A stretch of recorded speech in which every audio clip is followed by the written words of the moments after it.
What is up, everybody? I am Get Flanked, and welcome to Situational Siege. This is actually the What Would You Do in This Situation series that I've done on this channel for a while, but with a new name. And shout out to Ben3453, who suggested this new name in the comments of the last video. I think this is a great name for this series that really encapsulates what we're actually trying to do. You know, in this series, we show a particular in-game situation, and we talk about the different actions you could take in that situation. The goal with this series, as always, is to get as much feedback from me as well as you to give each other a new mindset and explore different thought processes in different situations in this game. Sometimes in this series, you'll see me doing something good. Sometimes in this series, you'll see me doing something bad.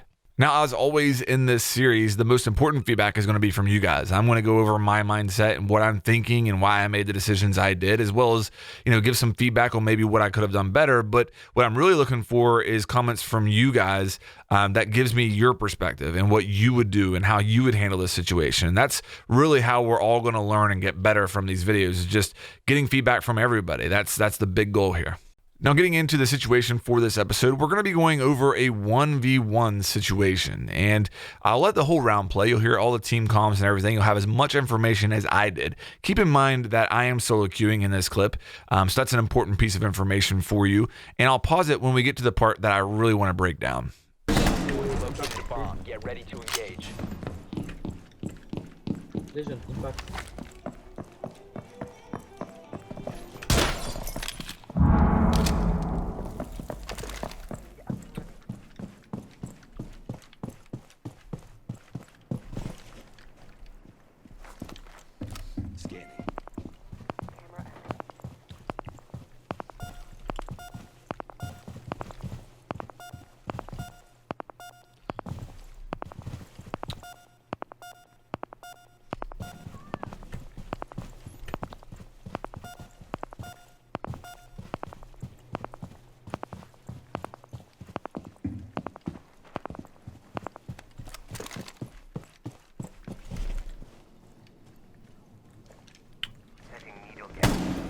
Op 4 located a bomb. Protect it.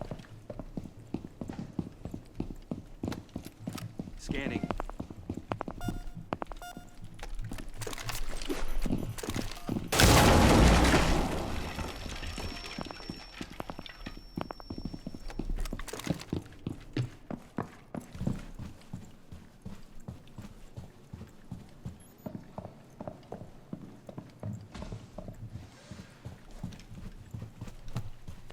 Sensor deployed. Reloading.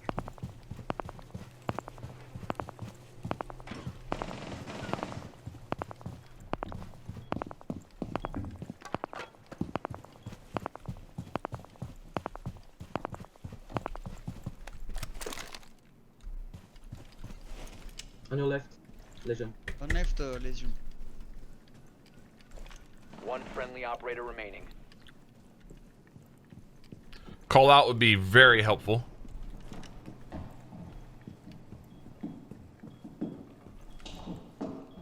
Okay, we're going to pause it right here. At this point, we are in a 1v2. We're not really getting any call-outs or any information from our teammates. I don't know if they have the diffuser.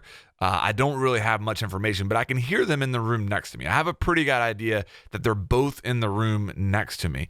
So I don't think they know where I'm at right now. So I'm just kind of waiting here to see if they make a mistake or if I hear them planting. But my thought process in this moment was, if I hear them planting, I'm going to peek the door and see if I can kill the planter and then put myself in a 1v1. I'm also hoping that maybe they don't have the diffuser and they have to move to the other site or something like that in order to go pick it up. So I'm really just waiting. And I think this is probably the right decision in this situation. The last thing I want to do is peek, get one kill, and then be an easy trade because I'm in a 1v2. If I can get a kill while one is planting, then that might allow me to, level the odds and actually put it in my favor. Or if I can get an easy pick and get it down to a 1v1, that's the other thing I'm looking for. The last thing I want to do is take a fight where I have two people looking at me. Even if I get a kill, I'm very likely to get traded out in that situation. So that's why I'm being patient. So that's really my mindset in this situation up to this point. And this was very recent, so I do actually remember my mindset and what I was actually thinking in this situation. But I'm interested to hear from you guys down in the comments. Do you agree with my decision to kind of wait here?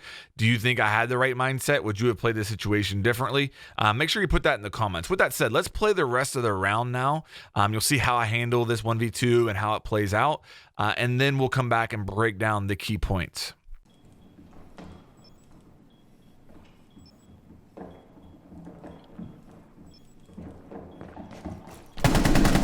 One op remaining.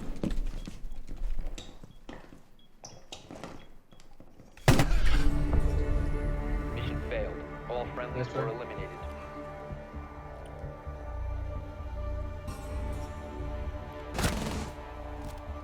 Okay, so as you can see there, it didn't go too well for me. I was able to pick up that first kill and put it into a 1v1, but after that, I made a lot of mistakes there and made myself an easy kill for the remaining enemy.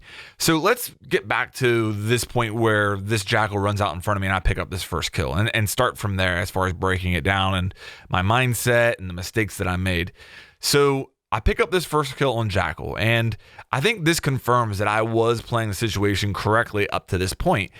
And I have the right idea after I get this kill. After I get this kill, my thought process is to move and to pre-fire into the room. The problem is that I don't commit to going after the second kill. Instead, I'm really just kind of pre-firing into the room as I'm rotating. That's really my mindset in this situation, is to rotate out of this position to try to put myself in a situation where they don't know where I'm at.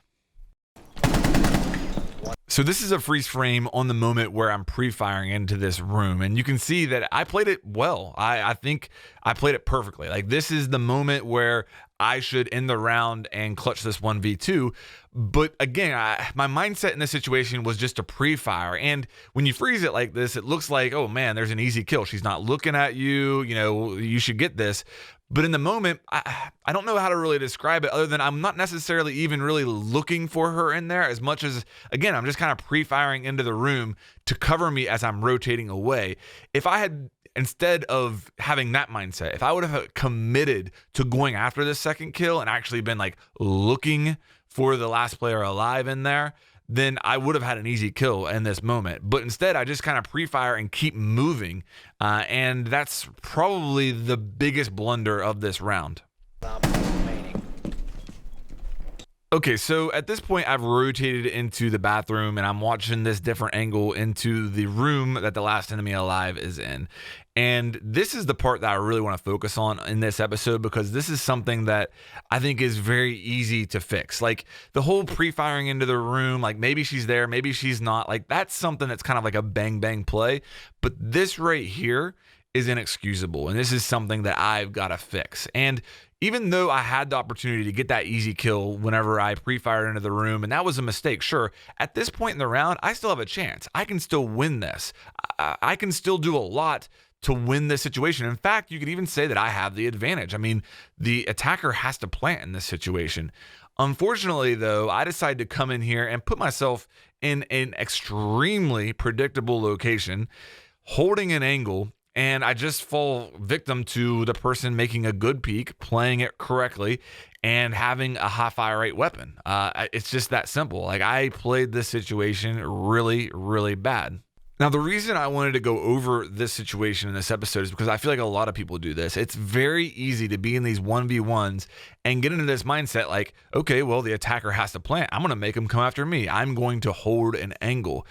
And I'm not going to sit here and tell you that there's never a situation where you should hold an angle, but I will say this. I think that the average player, myself included, decides to go into this very passive angle holding situation way too often, and would be much better off to take a more aggressive posture in this situation. And I'm not saying I've got to run into the room guns blazing, but at least keep moving, at least be a moving target, at least put myself into a situation where I can fight back and be mobile instead of a very predictable situation that I'm in right now.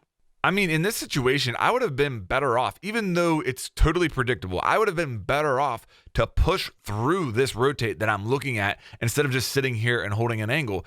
I would have been better off to do just about anything than to sit in this wide open area with zero cover, holding an angle with the UMP. And that's really another factor to consider. Like, there are times when holding an angle is the right play in a 1v1 situation like this. But if you are holding the UMP in your hands, those situations are very few and far between. The UMP is not an angle holding weapon because of that low rate of fire. My crosshair placement wasn't bad. I don't think I was playing for a crouch headshot, and she peeked it not crouching, which most better players are doing nowadays. You don't see the good players peeking in the crouch position. So yeah, I mean, my crosshair placement could have been better. Her crosshair placement was perfect, right on my forehead. And also, it's me with the UMP holding an angle against somebody who's peeking me with one of the highest DPS weapons in the game, in the SMG-11. So that's really the big takeaway I want to focus on from this situation. There are going to be times, again, where holding an angle is appropriate and the right play. But if I'm betting on the average player, I would challenge you to do that less in these situations and to take a more aggressive posture. And I'm not saying you necessarily have to be the one peeking even, but don't make yourself a stationary target. Keep moving around. Yes, you're going to make noise, but that's okay. You're going to make yourself a harder kill. And maybe if I'm moving around, she peeks, that lands a few bullets, but I'm able to escape and waste more time and put myself in a better situation to fight back later in the round. There's a lot of things I could have done better. And although I played the round pretty well up to that point, that 1 second where I make the wrong decision to go into the bathrooms and hold an angle cost us the round. So again, guys, in these 1v1s, don't necessarily focus so much on not making sound and making the enemy peek you. Focus on making yourself a hard kill. And I made myself an extremely easy kill in this one. Okay, guys, that's going to do it for the video. Hopefully you can learn from the situation and not make the same mistake I did. I'm definitely going to work on being more aggressive in these situations moving forward. If you enjoyed this video, please make sure that you like and subscribe, and I'll have more coming your way here soon.